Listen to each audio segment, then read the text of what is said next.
sociales, se verificó que ahí habían dos chimbos, que había una manguera conectada a una parte de su cuerpo, que tenía la cabeza tapada, y por lo tanto no se trataba de un suicidio como se hizo, como trascendió inicialmente.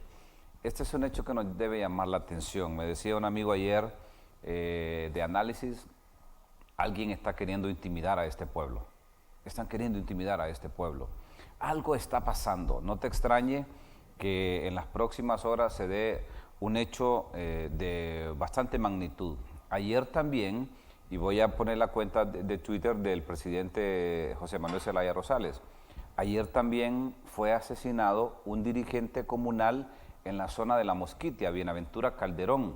Y dijo el presidente Zelaya, Bienaventura Calderón y su esposa han sido asesinados en Gracias a Dios, Puerto Lempira. Es un militante activo del Partido Libre y apreciado en la comunidad. Condenamos enérgicamente su asesinato. Estas dos personas que fallecieron ayer, bueno, como aquí casi no nos explican por qué matan a la gente, entonces comienzan las especulaciones. Estas dos personas que fallecieron ayer en la zona de La Mosquitia, en Puerto Lempira, eran además de dirigentes comunales, dirigentes del Partido Libre, y eso tiene ya otra connotación, ¿verdad? Cuando alguien es dirigente político. Por eso y más, las autoridades están obligadas a informarnos. Les cuento rápidamente, Motagua Saprissa será la final de la CONCACAF League. Ayer el Motagua con contundencia derrotó 3-0 a ese equipo salvadoreño que no le vio una. Y el Olimpia fue apabullado 4-1. Mal el Olimpia, ¿verdad? Motagua Saprissa, la final. Le doy la bienvenida a mis invitados esta mañana. Yo cuando gana Motagua estoy alegre, señor juez Mario. Bueno, somos dos. ¿Qué tal está? Don Denny Gómez, bienvenido, qué gusto saludarlo. Buen día a ustedes, a su audiencia y obviamente aquí al abogado Mario Díaz.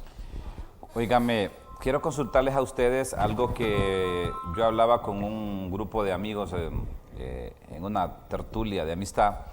Me decían, Juan Carlos, ¿no te parece que nos están queriendo meter miedo con tantas cosas que están pasando en el país? ¿Qué lectura haciendo ustedes de lo último ayer con el fallecimiento de un alto funcionario del gobierno de la República, secuestros, asesinatos en las cárceles y todo lo que ha venido sucediendo, abogado Mario Díaz? Bueno, es que mire, el país vive en incertidumbre desde hace mucho tiempo. Es decir, tenemos graves problemas de carácter social, problemas de carácter político y de toda naturaleza, de carácter judicial, podría decir yo. Entonces la sociedad vive como en una especie de zozobra, de incertidumbre, de no saber exactamente qué va a ocurrir el día de mañana. Y por ende, pues es caldo de cultivo para que ocurran muchas situaciones pues, que confrontan a la ciudad, a la ciudadanía. Por eso usted va a tener protestas sociales, usted va a tener reclamos populares, usted va a tener diferentes manifestaciones de inconformidad de las personas con el statu quo.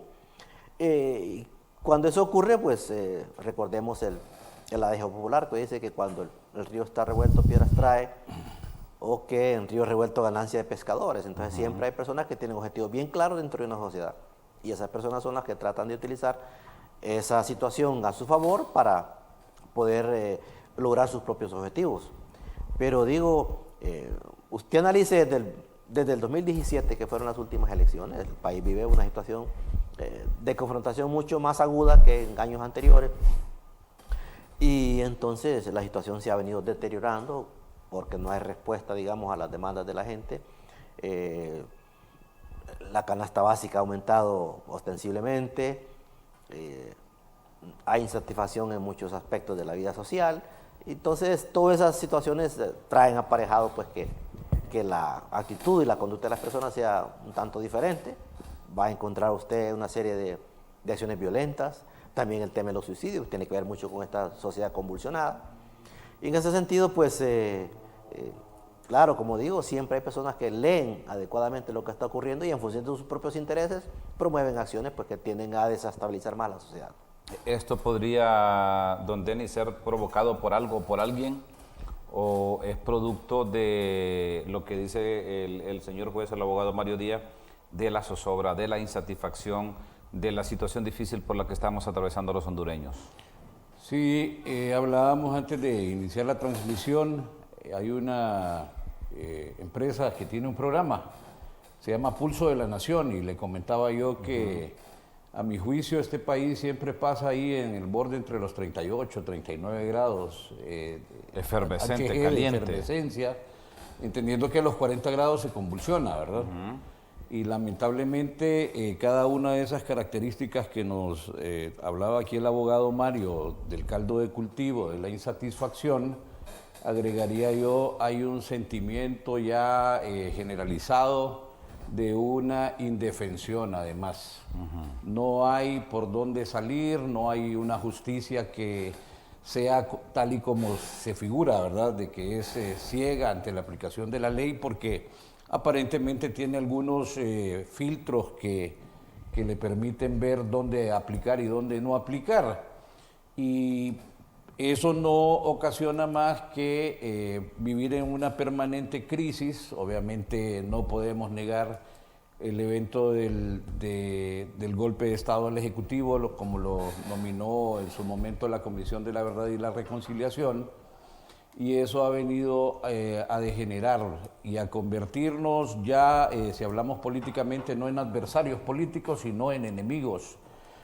Como muestra de todo un avance de una conducta autoritaria que se ha venido manifestando y se está agravando en los últimos tiempos, y que obviamente tiene un efecto multiplicador en todo el ámbito social y por qué no en el judicial, al término de que desde entonces y desde, creo yo, más atrás, abogado Mario, se viene hablando de la inseguridad jurídica también, ¿verdad? Y Así en es. eso hoy desbordado con el tema de una ingobernabilidad, a nivel del sistema penitenciario, y eso ya es motivo de entrar en condiciones de unidad de cuidados intensivos, por decirlo de esa forma, para que no vayamos a colapsar por completo. ¿Estamos a punto de colapsar, abogado Mario Díaz? Bueno, hay algunos aspectos en los que uno siente que ya ha tocado fondo. ¿Vale? Por ejemplo, en el tema de ciertas modalidades delictivas, creo que el país está tocando fondo, en el sentido de que la gravedad de la situación es bastante alta. Creo que en ninguna época de la vida nacional se habían tenido situaciones como las que tenemos en la actualidad. Vaya, por ejemplo, tema de personas que están fuera del país siendo enjuiciadas por delitos vinculados a narcotráfico, por ejemplo. Esa situación que hace algunos años no las teníamos en el país. Sí. Y siempre se ha dicho, bueno, ahora la extradición es algo normal, por así, ¿verdad? Y va a seguir ocurriendo. Pero el último juicio, digamos, que se ha tenido en los Estados Unidos, creo que ha dejado una sensación bastante extraña en ¿Qué el es país. el del hermano del presidente? ¿A ese se refiere? Exactamente, ese fue un caso, es decir, seguido por toda la población, y quiera sí o no, aunque la gente no se ha pronunciado, digamos, masivamente sobre el tema, pero en el interior siente que algo se ha roto en la vida nacional. Es decir, por tratarse de una persona de tanta importancia en la vida del país. Entonces creo que eso ha generado una especie de shock en la nación hondureña, porque no se trata de una persona desconocida, sino que todo lo contrario. Entonces, todo este tipo de cosas están marcando la vida nacional, de una u otra manera.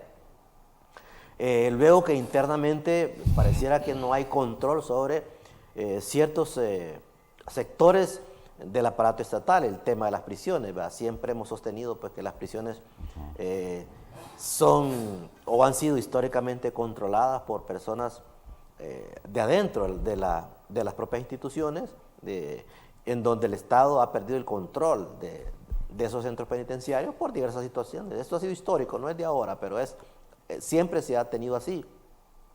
Que por ejemplo que hay hay internos que son los que dirigen las Bartolinas, jefes de Bartolinas, coordinadores se les llama, etc. Entonces ejercen un control importante al interior.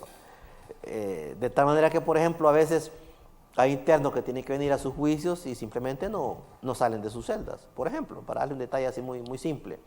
Porque no quieren y no hay fuerza que les obligue. ¿Por qué no salen de sus celdas? Porque no quieren salir. ¿No quieren salir? No quieren salir y no salen y bueno, no hay fuerza que los haga salir. ¿Verdad? Y aunque un juez los obligue a que salgan. Aunque a un juez les haya una orden. En que ese salgan. caso, señor juez, Entonces, ¿Qué debe hacer la autoridad? Entonces, claro, ahí es donde vemos elementos como ese, nos dicen que la autoridad se ha perdido, pues, la autoridad se ha perdido. Claro, esos carros, no puedo decir que son del día a día, pero son casos que han ocurrido. ¿Qué ha sucedido? Que preguntamos... Y que usted los ha vivido. ¿Y el interno por qué no salió? ¿Por qué no vino? No, es que no quiso salir. Se refugió en su celda y no quiso salir. Entonces, eso implica que se ha perdido el control o que los controles son bastante endebles. Luego, cuando ya hay muertes, cuando hay asesinatos en centros de máxima seguridad, uno dice que realmente el control que tienen personas vinculadas a la criminalidad es altísimo, porque un centro de máxima seguridad se entendería que el Estado tiene el control absoluto de ese centro. Y estos hechos nos han demostrado que no. Entonces, eso crea, como digo, impacta en la población, impacta negativamente, de tal manera que siente, como decía aquí el amigo Denis, que está indefenso, que se siente como desprotegido. La inseguridad por la calle es tremenda, el sentimiento de la inseguridad es tremenda, y esas son situaciones que no se pueden resolver con simples campañas publicitarias. Sí. Tienen que ser con acciones concretas que permitan que la gente se sienta segura porque siente que sus intereses y sus derechos están protegidos. Muy bien, solo permítame hacer una pausa y ya profundizaremos en eso. Ustedes han dicho cosas sumamente interesantes. Ya llegamos al tema del narcotráfico, de la ingobernabilidad en las cárceles, de lo que estaba sucediendo hace unos días en Nueva York, de lo que ahora ha pedido el Ministerio Público, que se declare inconstitucional el fondo departamental. ¿Qué va a pasar con el Código Penal el próximo 10 de noviembre? Ya nos quedan poquísimos días. Pocos días. ¿Qué va a pasar? ¿Qué va a pasar? Voy a consultarle a mis invitados después de la pausa. Ya regreso.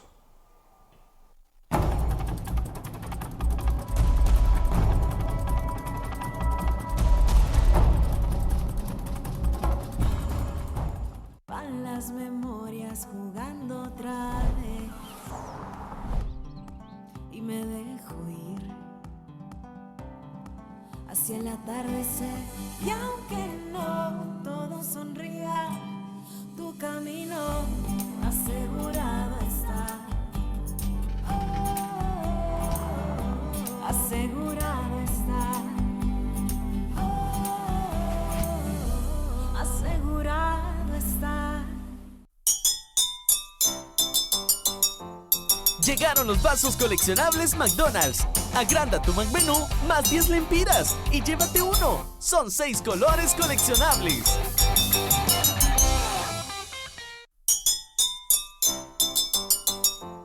Llegaron los vasos coleccionables McDonald's. Agranda tu McMenú más 10 lempiras y llévate uno. Son 6 colores coleccionables.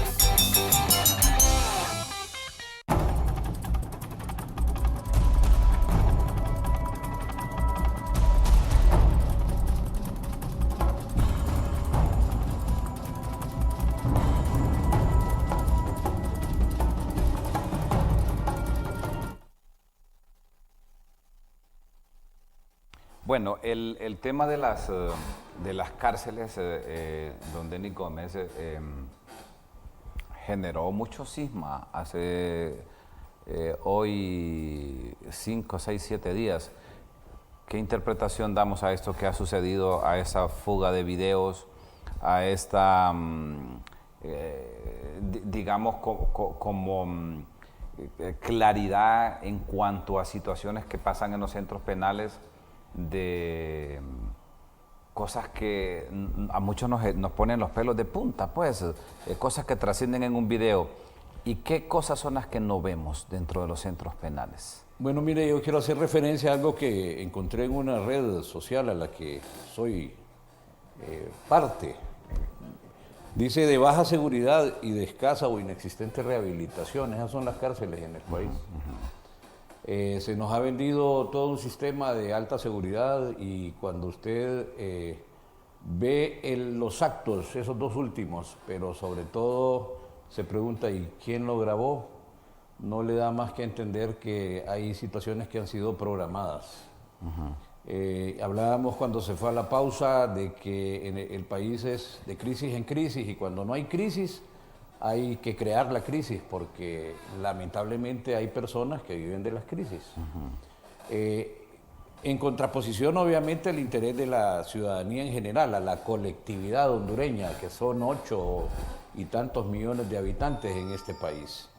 Entonces, hoy por hoy, escuchar los argumentos de defensa del gobierno y de quienes le representan, en ocasiones es un insulto a la inteligencia, ¿verdad? Porque asumen de que o fingimos demencia o somos dementes. Y eso creo que nos está llevando al acabose. Participé en un programa en la semana y hablaba alguien del hartazgo que existe a nivel de la población por la manera como se conduce el Muchos país. analistas dicen que estamos en ese hartazgo ya. Sí, sí, y lamentablemente su origen tiene que ser un origen de tipo político, porque la política es ese ingrediente primario que hablaba el abogado en el segmento anterior del caldo de cultivo. Es uno de esos ingredientes ahí y por supuesto es preocupante, altamente preocupante, porque si en una cárcel de alta seguridad lo que menos existe es seguridad, imaginémonos nosotros cuando transitamos por la calle, o en automóvil, o en cualquier otro medio de transporte, o sencillamente conduciéndonos a pie. Y esto pues refleja esa indefensión, esa inestabilidad y ese también temor y probablemente más bien llegando al estado de pánico, ¿verdad? Y poco se está haciendo, aparte de lo que son las campañas, como de igual decía el abogado por acá, no es solamente con campañas, hay que hacer acciones concretas y que verdaderamente vengan a responder desde el Estado a funcionarios que sean competentes, porque también aquí lo que demuestran es una incompetencia y con esa programación que aparenta ser, es preocupante también porque prácticamente están con unas acciones ya que tienen premeditación, alevosía y ventaja. Y es necesario que se realicen las acciones correspondientes para dar respuesta a este flagelo. Un flagelo que ya, si lo que se dijo en la corte allá en el estado sur de Nueva York no es ficción, es real. Y que por lo tanto nos denota un Estado cooptado, con institucionalidad completamente cooptada y que se necesita hacer acciones correspondientes que reviertan para el beneficio del país, no de ningún partido político en particular, menos de alguna figura de los mismos o fuera de los mismos, y eso pues debe ser una tarea y un reto inmediato en el país. Abogado Díaz, ¿y qué hacer con este tema de las cárceles? ¿Qué es lo que está pasando realmente ahí según su experiencia? Bueno, a mí me parece que el tema de las cárceles es un tema bastante difícil de abordar. ¿Hubo rebelión en el Porvenir también? Porque históricamente las cárceles han sido centros relegados dentro de la estructura del Estado. Porque todos tenemos la idea, en general, el imaginario social tiene la idea de que ahí lo que van son personas que están fuera del contexto social. Inclusive muchos se les ha dado a llamar desechos humanos, es decir, de una manera bastante peyorativa, despectiva. Pero en general la idea que tenemos es que en los centros penitenciarios están aquellas personas que son completamente antisociales, no son seres humanos, son personas despreciables, socialmente hablando. Y esa concepción, quieras o no, está interna en las personas, en muchas de las personas que somos parte del sector justicia, pues. Entonces le damos tan poca importancia al centro penitenciario que aquellos procesos de rehabilitación y resocialización de los que habla las leyes nuestras no tienen una concreción práctica. Entonces, eso hace que el control de los centros penitenciarios no sea el adecuado. Es decir, una vez que la persona ingresa ahí, ingresa a un mundo completamente diferente, en donde en vez de ir a buscar una rehabilitación, lo que va a hacer es a convertirse en un profesional del delito. Y eso está aprobado, así lo establece la doctrina penitenciaria, que una persona puede ser que llegue por haber cometido un delito menor y cuando regresa completamente cambiado, cuando ha cumplido su pena se ha vuelto un profesional en el delito. Entonces esas cosas deben evitarse con educación interna, con una adecuada instalaciones penitenciarias, de tal manera que la persona tenga los requisitos mínimos para una condición digna. Porque no hay que olvidar que el interno únicamente ha perdido el derecho a la libertad ambulatoria, la libertad de moverse, pero los otros derechos los sigue conservando. El derecho a la salud, el derecho a la educación, el derecho a la convivencia familiar, esos derechos los sigue conservando. Claro, con limitantes desde luego porque está interno, pero el Estado tiene que proporcionarle todo ese tipo de cuidados para que la persona continúe desarrollándose. Y cuando venga a la sociedad, venga rehabilitado, venga resocializado. Pero eso no se produce en nuestros centros penitenciarios porque son situaciones a las que no se les ha dado la importancia de vida y por ende entonces tiene usted que más bien la persona vuelve a la sociedad, odiando a la sociedad, ¿verdad? Que le ha tenido interno, le ha tenido preso y en condiciones diferentes a las que ingresó al centro penitenciario. ¿Esto pasa por la administración de los centros penales? Eso tiene que ver con administración, tiene que ver con la estructura de los centros penitenciarios, por el hacinamiento en que viven, por la falta de atenciones que tienen. Los servicios médicos son deficientes, los servicios educativos pues casi no existen. Entonces todo ese tipo de cosas contribuyen a que la persona se va deteriorando en su interior. Entonces, una persona de esa naturaleza no es sujeta de atender las normas, no le importan las reglas sociales porque vive en reglas diferentes a las que vivimos nosotros. Este deterioro, don Denis, ¿es una bomba de tiempo dentro de las cárceles? Sí, es una bomba de tiempo. El abogado ha hecho toda una radiografía inmediata de todo el sistema. Yo añadiría y también la mora judicial en relación a que no todos los internos son culpables. Así es. Y eso, más el hacinamiento en el que se pasa, obviamente es una bomba de tiempo. Una bomba de tiempo que puede ser utilizada, también instrumentalizada, ¿verdad? Pero que tiene como situaciones correspondientes es una insatisfacción porque además de la condena judicial, si es que la tiene, está la condena social. Así es. Pero también la condena del Estado por el abandono. Usted escucha quejas de la alimentación, de la escasa alimentación que tiene, aparte del hacinamiento, y prácticamente la inexistente rehabilitación, porque mire, ayer un diario capitalino de circulación nacional obviamente refleja la cantidad millonaria que se ha invertido en todo el tema. En las cárceles, sí. En las cárceles. Sobre todo las de máxima seguridad. Y cuando usted revisa la alta inversión versus los resultados, prácticamente está aplazado el Estado. Pero esto no es nuevo, porque también en alguna ocasión se construyeron cárceles que se deshacían como la harina, ¿verdad? Que eran de adobes. Eran de adobe. De hecho, en Intibucá todavía hay una de adobes. Imagínese usted, pero esas duran. Se construyeron otras bajo otra situación, y eso pues no denota más que este sistema se ha venido degradando, erosionando, por supuesto, y hoy no me queda más que ratificarle lo que dije en el ¿Y la primer clase segmento. política qué papel debe jugar en este momento histórico? Bueno, debe ser más consecuente el papel histórico que se juegue desde el Congreso Nacional de la República, pero vea un detalle. Una situación son las leyes, y creo que el abogado ha dicho muy bien el espíritu de la ley, lo que contempla la ley. El otro tema es que lamentablemente el Estado se gestiona desde la omisión también, porque escuché las declaraciones de un antiguo funcionario en otro gobierno que hablaba que uno de los errores había sido que llevar a los militares a las cárceles.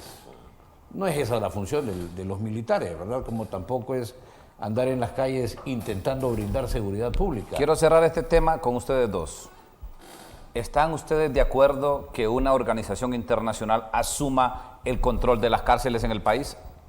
No, yo personalmente no. Yo creo que nosotros tenemos suficiente calidad técnica como para poder hacerlo. Claro, necesitamos apoyos, pero que sea una entidad extranjera el que lo haga. Ya creo Se habla de los israelíes, creo abogado. creo que sería el acabose. Ya días se viene hablando de Sí, ellos. sí. ¿Qué valoraciones hace usted sobre eso? Sesión de soberanía, nos encanta la sesión de soberanía los hondureños. Y lamentablemente es que hay personas que pueden hacerlo bien, el problema es que les permitan hacerlo. Porque en el programa, en la programación, en el pensum académico de la crisis. En oferta académica. No está considerado el hecho de hacer cambios, porque todo está diseñado para que lo que cambie es poco o mejor si no nada. cambia nada. Entonces, pero tampoco va a ser una respuesta a hacer la cesión de soberanía.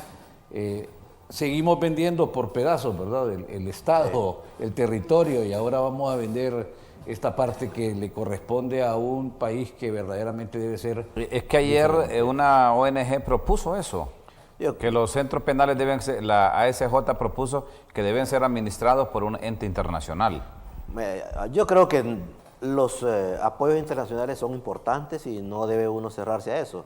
Hay países que tienen mucha experiencia en este tema del control y la seguridad en las cárceles, y es bienvenido el apoyo, pero ceder su administración me parece que sería totalmente inapropiado. Es decir, en este momento no es apropiado. Ni en este momento ni en Ni otro, nunca. porque nosotros tenemos talento, es decir, tenemos recursos. Lo que pasa es que muchos de esos recursos no son tomados en cuenta en la administración pública en general. Entonces, pero claro que hay en el país formas de poder encontrar profesionales que tengan la capacidad, el compromiso y la honestidad suficiente también. Muy bien. Le reformulo otro tema que quiero abordar con ustedes y no lo puedo soslayar, el tema del Código Penal. El próximo 10 de noviembre entra en vigencia, en los próximos días. El COEP ha propuesto ampliar el término de entrada en vigencia de la vacatio legis, algunas ONG de igual forma. El CNA fue mucho más allá, dijo que se debe derogar el Código Penal y trabajar otro código nuevo.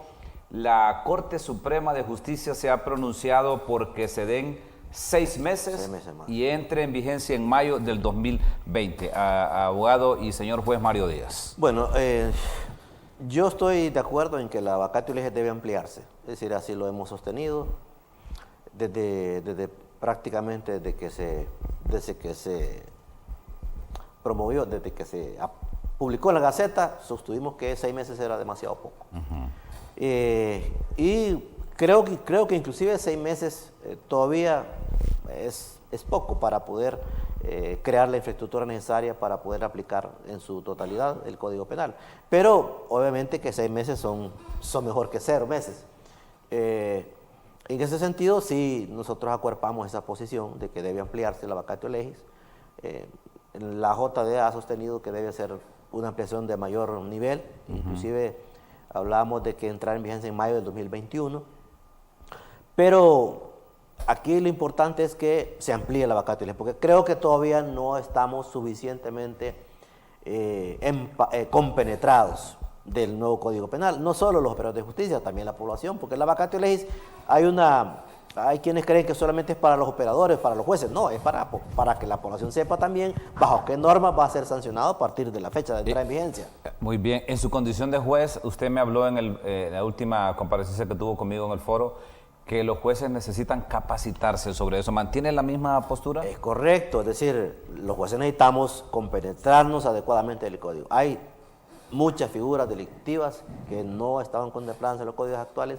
Hay formas de aplicación de las penas que no se han contemplado antes en los códigos que hemos tenido. Y luego hay una filosofía diferente en algunos de sus aspectos que debe ser estudiada debidamente, de tal manera que cuando entre en vigencia el código no tengamos ningún problema de aplicación o de interpretación.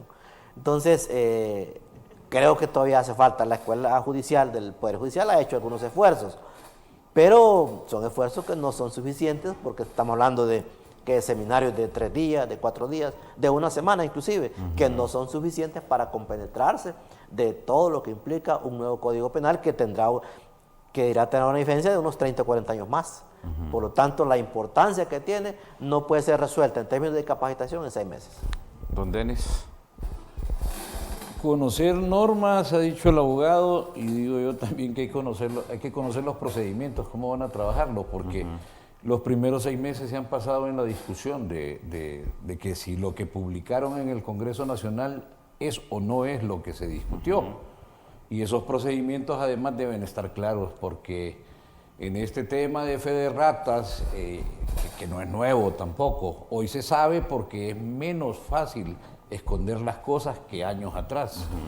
Pero esa manipulación que ha existido ya debe buscarse ser lo más transparente para que lo que finalmente se ratifique, o si es que se va a hacer alguna reforma, como ya se ha planteado también y como diversas organizaciones lo han manifestado, se conozca exactamente cuál es el procedimiento y no entrar después en que eso no fue lo que se discutió socialmente con las organizaciones o con las comunidades, y lo que se aprueba es diferente a lo que verdaderamente se discute, y eso también es inseguridad jurídica y legislativa. Muchos sectores han cuestionado, abogado Mario Díaz, que este es el código de la impunidad. ¿Qué dice usted a esto? Bueno, entiendo yo que se refieren al Código Penal en esos términos, sobre todo referido a los delitos contra la administración pública, en los cuales pues hay sensibles disminuciones de las sanciones penales que se establecen. Y en ese sentido, considero que efectivamente si uno revisa el Código Penal nuevo, encontrará que los delitos vinculados a la administración pública tienen rebajas que posibilitaría que muchas personas que están en la administración pública pues se sientan inclusive hasta estimulados. Rebajas de penas. Rebajas de penas. ¿Cómo qué delitos? Bueno, los delitos de fraude, de malversación, de caudales públicos reciben tratamientos diferenciados, es decir, menores que a los que está en la actualidad. El enriquecimiento ilícito, por ejemplo, para decir términos concretos. Entonces, son temas que preocupan a la población en el sentido pues de que pareciera que se está dando un mensaje a ciertos grupos delictuales o delictivos y en el fondo estimular pues que se cometan este tipo de delitos desde la administración. Eso es lo que por eso es que entiendo yo que grupos como el CNA y otros han planteado que este es un código de la impunidad, precisamente porque rebaja las penas en aquellos delitos en donde personas que utilizan fondos públicos han sido mencionados como que los han utilizado inadecuadamente. Pero eso es grave. Claro, eso es grave porque el país tiene un grave problema de corrupción. Si uno valora cuáles son los problemas más importantes que tiene el país, vamos a decir que el tráfico, el narcotráfico, los delitos contra la administración pública, es decir, los delitos de corrupción y la violencia contra las mujeres. Si uno analiza, esos son los delitos más graves de la sociedad. Entonces, claro, sobre este tipo de delitos hay que tener la mayor fuerza posible para disuadirlos, porque son los que están corriendo la sociedad en general. Muy bien. Denis, ¿qué valoraciones tiene usted en relación a esto? Sí, con el código actual hemos llegado a esos niveles de abuso del erario. Imagínese usted consultándole a un ex magistrado de la Corte Suprema de Justicia, me dijo, no, es que es un asunto de la gradualidad de las penas. Pero relacionado con el narcotráfico, los delitos a las mujeres y la corrupción, yo encuentro un agravante adicional y es el régimen de impunidad que tenemos. Porque por omisión, consciente o inconsciente, aunque lo dudo, eso es lo que nos tiene atados como país. Entendiendo que la corrupción es de carácter general, pero los niveles de impunidad que nosotros tenemos en el sistema o en el país trascienden a los estándares, digamos, si lo quiero usar de esa manera, a los niveles tolerables de lo que pueda significar ese flagelo. Y si, como dice el abogado Mario, la reducción de las penas por el tema de la administración pública va a ser más bien como un catalizador o algo que va a ayudar y va a estimular más bien para que continuemos en el asunto, pues yo creo que todavía estamos a tiempo a que desde el Congreso Nacional de la República se pongan serios en el sentido de cómo tratar de reducir la impunidad. Los partidos políticos en este caso también son responsables porque ellos son los que se representan en el Congreso Nacional de la República y obviamente todo lo que implica a nivel ya de la Corte Suprema de Justicia y todo el Estado de Derecho que está en relación al sistema judicial, poder hacer un efectivo uso de este nuevo Código Penal que es importante para la vida de la nación, pero que se deben responder a todas las preguntas y dudas que hasta hoy se han manifestado públicamente. Abogado Mario Díaz, decía el secretario del Congreso Nacional, más bien ayer, Tommy Zambrano, que el Congreso Nacional tiene la anuencia, primero para ampliar la vacatio legis, que ahí hay coincidencia, ¿verdad?, de muchos sectores, Sí. incluyendo la Corte Suprema de Justicia. En lo que hay coincidencia también dice que algunos sectores han solicitado que se revisen más o menos unos 29 artículos. En lo que el Congreso no está de acuerdo es que se derogue completamente la ley y se cree una nueva, que van hacia adelante con el actual Código Penal que es el que debe entrar en vigencia muy pronto y que seguramente se va a ampliar la vacatio, y que ellos están de acuerdo en revisar más o menos unos 29 artículos. Dentro de esos 29 artículos, ¿cuáles de los que usted conoce usted propondría que se revisen? Bueno, nosotros hemos planteado que deben revisarse los delitos que tienen que ver con el tráfico, deben ser revisados. Los delitos que tienen que ver contra la administración pública deben ser revisados y mejoradas las penas en el sentido de que ser más... que esas rebajas que se han hecho, pues no le encontramos ningún tipo de consideración técnica. Deben ser revisados algunos delitos que tienen que ver con las agresiones sexuales, delitos contra la libertad sexual deben ser revisados, el tema del incesto, el tema del estupro, por ejemplo, deben ser revisados. Deben ser revisados aquellos delitos que tienen que ver con la forma en cómo se describe la conducta de las asociaciones ilícitas. ¿Por qué razones? Porque la configuración de este tipo delictivo podría llevar a que en algún momento puedan ser aplicados a los grupos que se manifiestan en protestas sociales. ¿Por qué razones? Porque la forma en que está construido el tipo permite que de una actividad lícita, dice el tipo penal, pueda derivarse una actividad ilícita. Entonces... ¿Podrían entrar las marchas populares ahí? Podría prestarse a criminalizar la protesta social. En el marco de la interpretación. En el marco de la interpretación, ¿verdad? Entonces, esos tipos penales, la Corte Interamericana ha dicho que son vagos, que no se sabe exactamente cuál es la conducta que está prohibiendo, no deben ser objeto de un... Es decir, que debe penal, de quedar porque claramente definido a quién. Precisarse y cómo. exactamente cuál es la conducta prohibida, que no se preste a ningún tipo de interpretaciones duales que posibiliten que a la hora de la hora se aplique a los grupos donde no debe ir. Entonces, ese tipo de artículos nosotros pensamos que deben ser, digamos, regulados de diferente manera. Incluso temas como la prisión debe ser vista a la luz de la modernidad de un código penal. Por ejemplo, el tema de la prisión a perpetuidad. ¿Vale la pena en un país como el nuestro que tengamos prisión a perpetuidad? Es decir, mantener de por vida a un ciudadano privado de libertad. La prisión a perpetuidad cumple con los objetivos de rehabilitación y resocialización, por ejemplo, o simplemente lo colocamos ahí para estar a tono con otras legislaciones que se tildan de ser de mano fuerte, pero realmente una persona a quien se le determine una prisión a perpetuidad, ¿qué sentido puede tener para él, la vida en adelante? Entonces prácticamente es una pena de muerte anticipada, ese tipo de cosas. Entonces debe adaptarse la historia. Inclusive las prisiones tan altas en años igualmente deben ser revisadas. ¿Por qué? Porque una persona después de estar, por ejemplo, 30 años en un centro penitenciario, ¿con qué actitud va a ver? Por esta persona, ¿cuál va a ser la conducta de esta persona después de 30 años? Entonces, nosotros, volviendo al tema principal, sí que pensamos que deben ser, inclusive nosotros hablamos de que el tema de las personas jurídicas no debe verse también tan a la ligera. Entendemos que hay un compromiso ya de sacar esos delitos del Código Penal.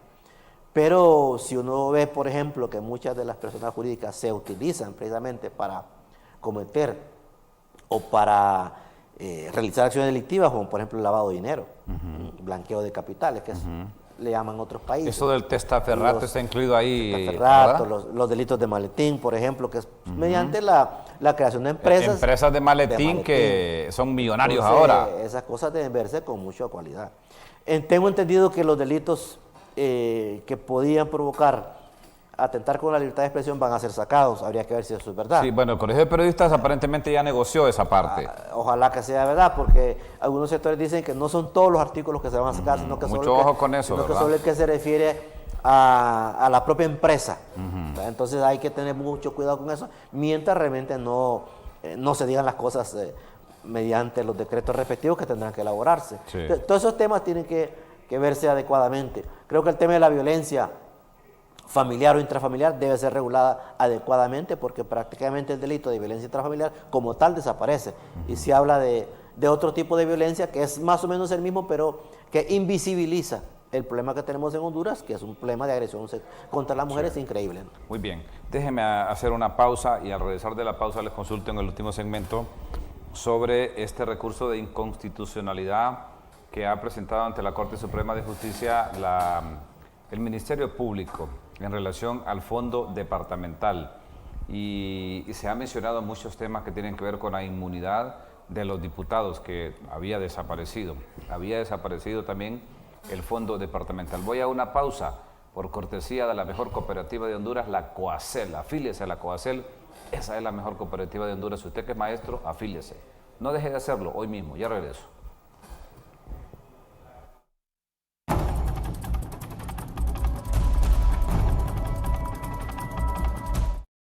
Nuestro WhatsApp de Canal 6 Internacional. Infórmanos de lo que está ocurriendo.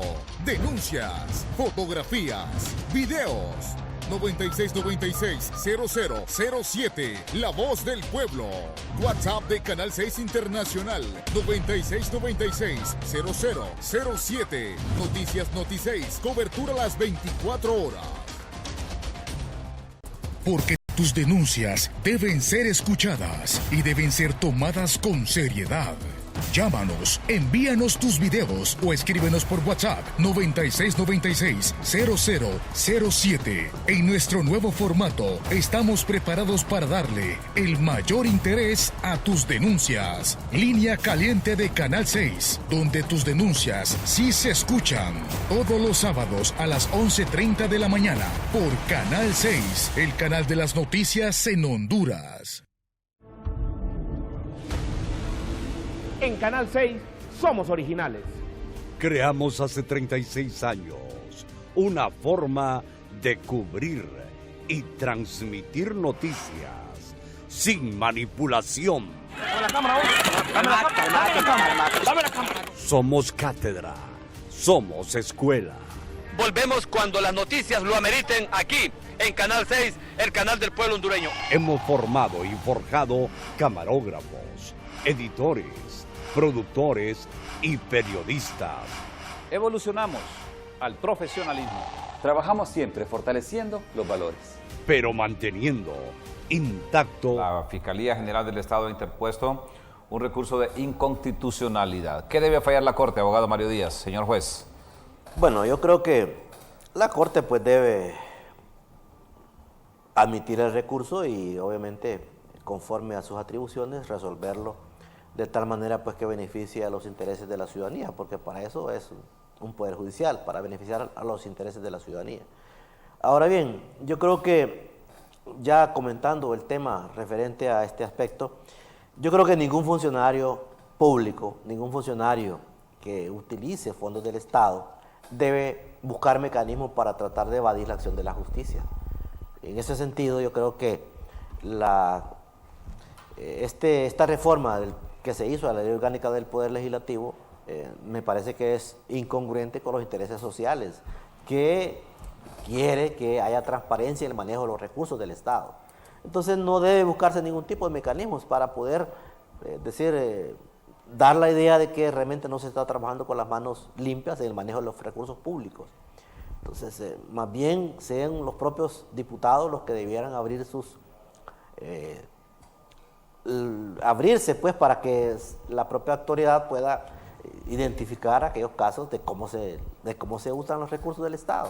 Entonces, me parece que es una manera de no ser transparente en las acciones, ¿verdad? Es decir, y eso es incorrecto. Es decir, el país está harto de tanta manejo irregular de los recursos del Estado, de los recursos públicos que deben ser utilizados para los propósitos para los cuales han sido asignados, y por ende pues ningún mecanismo legal debe posibilitar que las cuentas no sean auditadas o liquidadas debidamente. El papel del Tribunal Superior de Cuentas, escuchamos al magistrado José Juan Pineda decir que esa era una competencia del Tribunal Superior de Cuentas y que ellos están en consonancia con lo que aprobó el Congreso. Sí, es una competencia, pero eso no demerita la labor de persecución penal del Ministerio Público, que tiene sus atribuciones bien establecidas en su ley orgánica, en la cual pues puede perseguir cualquier acción que tenga apariencia delictiva en cualquier caso de la vida de un ciudadano y una ciudadana. Entonces, por ende, esa reforma, desde mi punto de vista, le cercenan las facultades al Ministerio Público en su capacidad investigadora, porque durante 5 años